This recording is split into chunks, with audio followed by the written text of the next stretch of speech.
The temple has been a popular retreat in recent years for people to escape the hustle and bustle of city life. But when monks and nuns escape to lead a layman's life, the story becomes really interesting.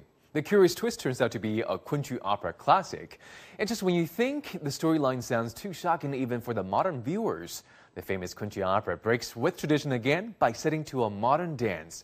Such are the clashes and incessant struggles brought to the spotlight by Chinese choreographer Zhao Liang's dance Escaping from the Temple, part of his Soul and Desire trilogy, which revives classic Chinese legends. The show made a return to Shanghai just recently, and we went to check it out.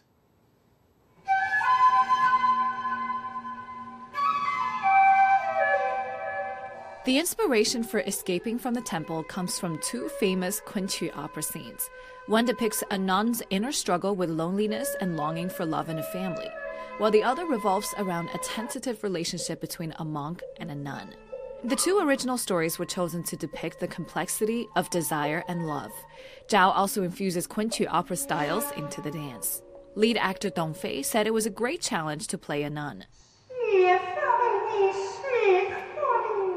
In the original Kunqu opera, even the nun is played by a male who was dressed up as a female character. But this time, I shaved my head bald to play the nun.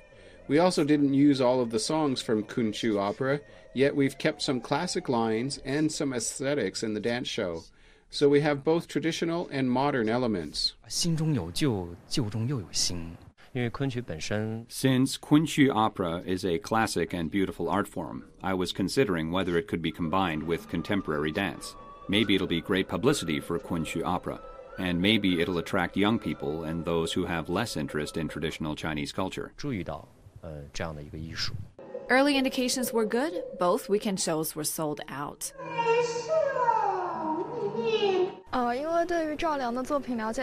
Zhao's production is full of Chinese elements, and I am a huge fan. So I took a flight to Shanghai specifically to see the trilogy. I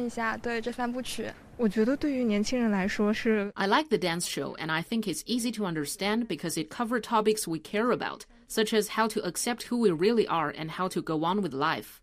The second installment in the trilogy, The Tea Spell, was staged last night.